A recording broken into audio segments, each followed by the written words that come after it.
नांदेड़ शहर कांग्रेस कमेटी के नायब सदर व प्रभाग नंबर 18 के नुमाइंदा कारपोरेटर विलास धबाले ने वार्ड के सैलाबजदा इलाकों का दौरा किया और उनकी माली मदद की। इस मौके पर इन्होंने अपने जाती फंड से लोगों की मदद की। वाज़ेह है कि गोदावरी नदी में पानी की मकदार बढ़ जाने से पानी सैलाब की शक्ल में रिहायशी इलाकों में दाखिल हो गया था, जिससे लोगों को काफी नुकसान हुआ है। इन हालात के पेश नजर विलास धबाले ने वार्ड नंबर 18 के गंगा चाल, पक्की चाल, नल्ला गुंटा चाल और प्रभाग के दीगर इलाकों का जायजा लिया और इलाके के मुतासरा मकानों का सर्वे करके उनकी माली मदद की। इनके इस इक़दाम की इलाके के साकिनान की जानिब से खूब सताइश की गई। इस मौके पर नुमाइंदा कारपोरेटर रमेश गोडबोले और कारपोरेटर सैयद शोएब हुसैन भी मौजूद थे। गंगाचा पूर आमच्या वार्ड प्रभाग क्रमांक 18 मध्ये आलेला होता। काही लोकांच्या घरामध्ये पाणी गेलेलं आहे आणि त्यांना आर्थिक मदतीची लय आवश्यकता असल्यामुळे मी माझ्याकडून जे काही मदत होईल ती मदत मी द्यायला तयार हो।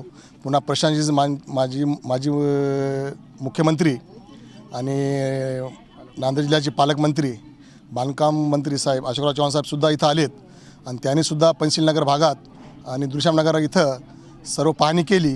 त्यांनी प्रशासनाला सांगितलं की बा यांची सर्वे करा म्हणून, ते सुद्धा काम चालू आहे आणि माझ्याकडून जे काय मदत होईल ती मी करायला तयार आहे। मी स्वतःच्या सगळ्याच्या घरादाराला गेलो, माझ्याकडून पर्सनल मदत जी काय लागेल मी मदत द्यायला तयार आहे।